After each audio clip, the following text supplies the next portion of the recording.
La estructura de los Cabrera, en Durango, se encuentra en un momento crítico. Lo que durante años representó uno de los brazos armados más sólidos vinculados al Cártel del Pacífico, hoy enfrenta una fractura interna de proporciones nunca antes vistas en la región serrana del norte del país. De acuerdo con fuentes cercanas a los operativos de seguridad en la zona, al menos 14 mandos de distintos niveles habrían abandonado las filas de esta célula criminal, llevándose consigo a un estimado de 267 operadores que decidieron desertar en bloque. Paralelamente, la Secretaría de la Defensa Nacional reporta un saldo de 78 elementos de este grupo abatidos durante enfrentamientos registrados en diversos puntos de la Sierra de Durango en las últimas semanas. El golpe es contundente y llega en el peor momento posible para una organización que ya venía debilitada por la presión federal y por las fracturas internas derivadas del conflicto que sacude al Cártel del Pacífico desde hace meses. Para entender la magnitud de lo que está ocurriendo con los Cabrera, es necesario retroceder y comprender quiénes son, cómo operaban y por qué su caída representa un reacomodo significativo en el mapa criminal del norte de México. Los Cabrera surgieron como una extensión operativa del Cártel del Pacífico en la zona serrana de Durango. Durante años, esta célula se encargó de resguardar rutas de trasiego, controlar comunidades estratégicas y mantener a raya a cualquier grupo rival que intentara disputar el territorio. Su dominio se extendía desde los límites con Sinaloa hasta zonas remotas de la Sierra Madre Occidental, un corredor natural que históricamente ha sido utilizado para el cultivo y traslado de sustancias ilícitas hacia la frontera norte. El liderazgo de esta estructura recaía en mandos regionales que respondían directamente a las cúpulas del cártel. Sin embargo, la ruptura entre las facciones de los Chapitos y los Mayos generó una onda expansiva que alcanzó a todas las células subordinadas, incluyendo a los Cabrera. La deserción de 14 jefes no es un evento aislado. Según los reportes que circulan entre fuentes de inteligencia, estos mandos habrían tomado la decisión de abandonar la estructura tras semanas de tensiones internas, falta de recursos y una creciente presión militar que los dejó expuestos en múltiples frentes. Los 267 operadores que se fueron con ellos representan una pérdida significativa en términos de capacidad operativa, logística y control territorial. Algunos de estos grupos desertores habrían optado por replegarse a zonas más seguras, mientras que otros estarían buscando acomodo con facciones rivales o incluso intentando operar de manera independiente. En cualquier caso, la fragmentación deja a los Cabrera en una posición extremadamente vulnerable. Pero la deserción masiva no es el único problema que enfrenta esta célula. De manera simultánea, la Sedena ha intensificado sus operativos en la Sierra de Durango, desplegando columnas de elementos en zonas que durante años permanecieron prácticamente inaccesibles para las fuerzas federales. Los enfrentamientos han sido constantes. Durante las últimas 3 semanas, se han registrado al menos 12 topones de alta intensidad entre personal militar y grupos armados identificados como parte de la estructura de los Cabrera. El saldo acumulado de estos operativos asciende a 78 presuntos integrantes de la organización criminal abatidos, además de un número considerable de detenidos, armas aseguradas y vehículos decomisados. Las brechas de terracería que serpentean por la sierra se han convertido en escenarios de enfrentamientos casi diarios. Convoys militares avanzan por caminos donde antes solo transitaban las troconas de los grupos criminales, estableciendo retenes y realizando patrullajes que buscan cortar las líneas de suministro y comunicación de la organización. Habitantes de comunidades serranas reportan que la presencia militar se ha incrementado de manera notable. Helicópteros artillados sobrevuelan con frecuencia, y las columnas de vehículos blindados se han vuelto una imagen recurrente en zonas que durante décadas estuvieron bajo el control absoluto del crimen organizado. El operativo no es casualidad. Las autoridades federales identificaron que los Cabrera representaban un nodo logístico crucial para el funcionamiento del Cártel del Pacífico en la región. Desarticular esta estructura significa cortar una de las arterias que alimentaban tanto el trasiego como la capacidad de respuesta armada de la organización criminal.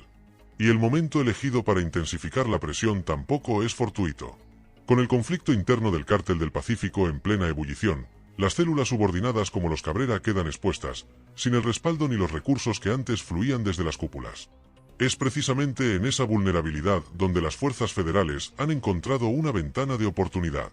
Mientras esto ocurre en Durango, la violencia en Sinaloa continúa cobrando factura. El municipio de Escuinapa se ha convertido en los últimos días en un escenario de enfrentamientos constantes entre grupos armados y fuerzas federales. El día de Nochebuena, vecinos de colonias como Pueblo Nuevo y 10 de Mayo reportaron balaceras desde las primeras horas de la madrugada. Detonaciones de armas automáticas resonaron durante varios minutos, seguidas de explosiones que generaron columnas de humo visibles desde distintos puntos del municipio. Los vídeos que circularon en redes sociales muestran la magnitud de las detonaciones, con hongos de humo elevándose sobre las zonas periféricas de la cabecera municipal. Los reportes preliminares indican que un grupo armado habría atacado posiciones de elementos de la Marina y fuerzas federales desplegadas en la zona. El enfrentamiento se extendió a varios puntos de la periferia, provocando que los habitantes permanecieran resguardados en sus hogares durante horas. Las autoridades estatales de seguridad no emitieron un comunicado oficial sobre estos hechos. El alcalde de Escuinapa, Víctor Manuel Díaz Cimental, descartó que hubiera víctimas civiles o daños materiales graves derivados de las explosiones, señalando que los rondines de vigilancia no reportaron incidentes mayores. Sin embargo, el llamado a la población para que se resguardara temprano en sus hogares evidencia la tensión que prevalece en la zona. Esta oleada de violencia en Escuinapa no es un evento aislado. Desde el 17 de diciembre, el municipio ha registrado una escalada vinculada a las disputas entre células del crimen organizado. En menos de una semana se contabilizaron al menos 3 eventos armados de alta intensidad, con un saldo de 7 personas ejecutadas, entre ellas 2 civiles inocentes que se vieron atrapados en las balaceras. Entre los fallecidos se encuentra un hombre dedicado a la reparación de electrodomésticos, quien perdió la vida cuando quedó en medio de un enfrentamiento mientras un sujeto armado huía del lugar. También murió un taxista alcanzado por disparos en una zona donde se desarrollaban las balaceras. Los bloqueos carreteros se volvieron una constante. Vehículos incendiados obstruyeron la autopista de Cuota hacia el norte, así como accesos en Caponeta y otras localidades cercanas. Las autoridades tuvieron que desplegar elementos adicionales del Ejército, Guardia Nacional y Marina para retirar las barricadas y restablecer la circulación. El panorama en la capital sinaloense tampoco es alentador. En Culiacán, la violencia cobra víctimas prácticamente a diario. El lunes por la noche fue ejecutado Alan Gabriel Núñez, identificado por las autoridades como operador logístico de alto nivel vinculado a la facción de los Chapitos. La Agencia Antinarcóticos de Estados Unidos había ofrecido una recompensa de $1 millón por información que condujera a su captura. El cuerpo de Alan Gabriel fue localizado con las manos atadas y múltiples impactos de arma de fuego en el sector Tres Ríos. Esta persona era buscada por su presunta participación en el tráfico internacional de fentanilo hacia Estados Unidos, una de las sustancias que ha generado mayor preocupación para las autoridades de ambos países. Pero la ejecución de Alan Gabriel no fue el único golpe que recibió la estructura de los Chapitos en las últimas horas. De manera casi simultánea, una serie de capturas consecutivas impactó tanto el núcleo operativo como el financiero y las células regionales ligadas a esta facción. La Secretaría de Seguridad y Protección Ciudadana confirmó que la noche del 22 de diciembre, elementos federales desplegaron un megaoperativo en Zapopan, Jalisco, que derivó en la detención del suegro y del cuñado de Iván Archibaldo Guzmán. Ambos son señalados como operadores financieros clave de la facción de los Chapitos. El suegro del líder criminal fue identificado como Mario Lindoro, alias El Niño, de 69 años de edad. De acuerdo con las autoridades, esta persona era responsable del manejo de recursos, pagos y flujos económicos del grupo. Junto a él fue capturado Mario Alfredo Lindoro, alias El 7, cuñado de Iván Archibaldo, quien presuntamente participaba en la misma estructura financiera. Las detenciones se realizaron durante cateos simultáneos en domicilios de las colonias Bajíos, Zapopan y Vallarta Universidad, zonas residenciales de alto nivel donde se aseguraron armas de fuego, cartuchos, cargadores, camionetas, un vehículo de lujo, una motocicleta, teléfonos celulares y dinero en efectivo. De manera paralela, en Mazatlán, Sinaloa, fue detenido Carlos Gabriel Reynoso García, alias El Pollo, de 37 años, identificado como líder de la célula delictiva Los Jordan, una organización directamente vinculada a la facción de los Chapitos.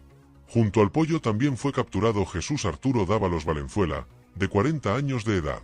Reynoso García cuenta con al menos 3 órdenes de aprehensión vigentes por homicidio calificado, lo que lo convertía en un objetivo prioritario para las autoridades.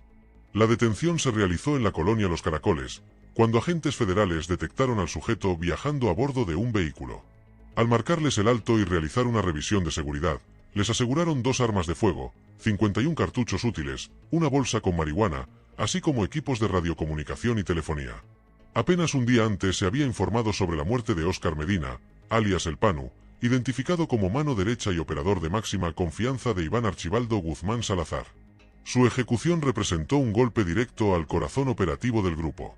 El Panu conocía rutas, mandos y decisiones estratégicas, información que ahora queda en el aire y que genera incertidumbre sobre posibles filtraciones hacia grupos rivales. El panorama para los Chapitos es desolador. En menos de 48 horas, La facción perdió a uno de sus operadores más importantes, vio caer a integrantes del círculo familiar del propio Iván Archibaldo y sufrió la detención de líderes regionales que controlaban células clave en Mazatlán.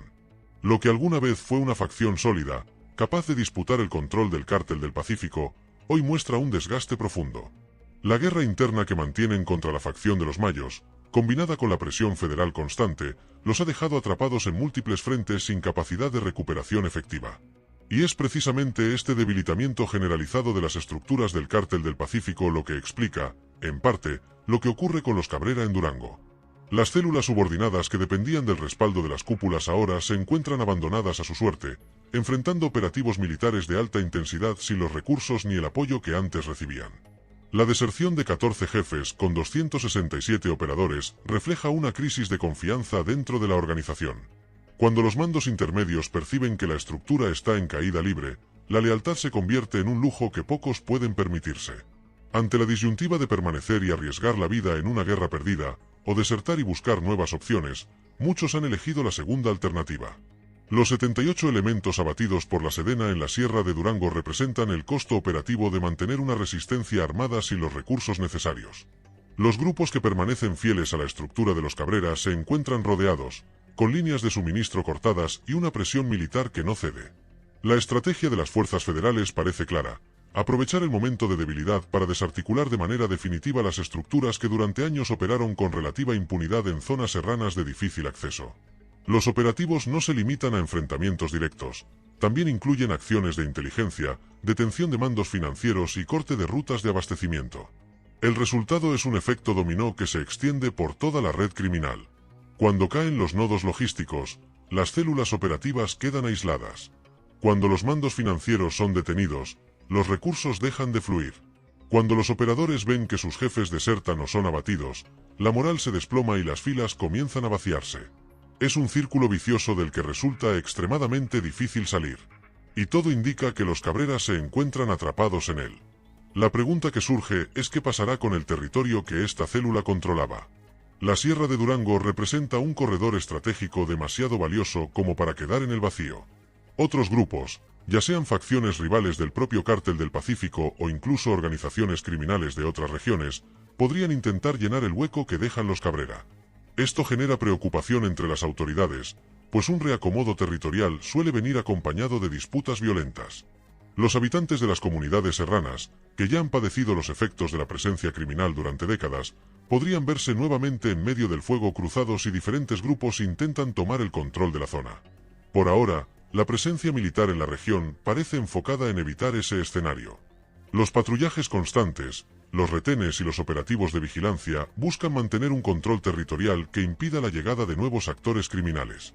Sin embargo, la extensión geográfica de la sierra y las dificultades de acceso hacen que esta tarea sea enormemente compleja. La situación en Durango no puede entenderse de manera aislada. Es parte de un fenómeno más amplio que afecta a todo el noroeste de México. El conflicto interno del Cártel del Pacífico ha generado ondas expansivas que alcanzan a múltiples estados, desde Sinaloa hasta Jalisco, desde Sonora hasta Durango. Cada golpe operativo, cada deserción, cada ejecución de mandos importantes, contribuye a un reacomodo general cuyas consecuencias finales aún son difíciles de prever. Lo que sí resulta evidente es que la estructura que durante años dominó el tráfico de sustancias ilícitas en esta región del país se encuentra en un proceso de fragmentación acelerada. Los Cabrera son solo una pieza de ese rompecabezas. Su debilitamiento refleja la crisis más amplia que afecta a toda la organización criminal a la que estaban subordinados. Y su caída, si se consuma de manera definitiva, representará un hito significativo en la reconfiguración del mapa criminal del norte de México. Las autoridades federales continúan los operativos en la zona. Los enfrentamientos no han cesado y es probable que en los próximos días se registren nuevos topones entre elementos militares y los remanentes de la estructura de los Cabrera. El saldo de abatidos y detenidos podría incrementarse conforme avancen las acciones de seguridad. Mientras tanto, en Sinaloa, la violencia sigue cobrando víctimas. Culiacán registra ejecuciones prácticamente a diario, y municipios como Escuinapa permanecen en estado de alerta ante la posibilidad de nuevos enfrentamientos. Los habitantes viven con temor, resguardándose en sus hogares cada vez que se escuchan detonaciones o se reportan bloqueos carreteros. Las fiestas navideñas, que deberían ser un momento de tranquilidad y convivencia familiar, se han visto opacadas por la violencia que no da tregua. El llamado de las autoridades municipales para que la población se mantenga resguardada evidencia la gravedad de la situación que se vive en estas regiones del país. El panorama general muestra una estructura criminal en descomposición. Los golpes operativos de las fuerzas federales, combinados con las fracturas internas y las deserciones masivas, están provocando un colapso acelerado de las redes que durante años operaron con relativa impunidad. La pérdida de 14 jefes y 267 operadores en Los Cabrera es solo el síntoma más reciente de una crisis que parece irreversible. Las próximas semanas serán cruciales para determinar el rumbo que tomará esta situación. Los operativos en la Sierra de Durango continuarán, y es probable que se intensifiquen a medida que las fuerzas federales busquen capitalizar el momento de debilidad de las estructuras criminales. El objetivo parece claro: desarticular de manera definitiva a los Cabrera y evitar que otros grupos tomen el control del territorio que dejan vacante. La guerra interna del Cártel del Pacífico, mientras tanto, continúa su curso destructivo. Cada día trae nuevas ejecuciones, nuevas detenciones, nuevas deserciones. El cerco se cierra sobre las facciones en disputa, y cada golpe deja menos espacio de maniobra para quienes aún intentan mantener el control de una organización que se desmorona. Para los habitantes de las regiones afectadas, la esperanza es que esta crisis marque el inicio del fin de décadas de violencia y control criminal. Sin embargo, la experiencia indica que los vacíos de poder suelen ser llenados rápidamente, y que el reacomodo de las fuerzas criminales puede traer consigo nuevas oleadas de violencia antes de alcanzar cualquier tipo de estabilidad. Por ahora, lo único cierto es que los Cabrera enfrentan su peor momento. La deserción masiva, los enfrentamientos con la Sedena y el debilitamiento general de la estructura a la que estaban subordinados los han dejado en una posición crítica. Lo que alguna vez fue un bastión sólido en la Sierra de Durango hoy es un territorio en disputa, donde las lealtades se desvanecen y la supervivencia se ha convertido en la única prioridad. El cerco se cierra, y cada día que pasa deja menos opciones para quienes aún intentan mantener en pie una estructura que parece condenada al colapso.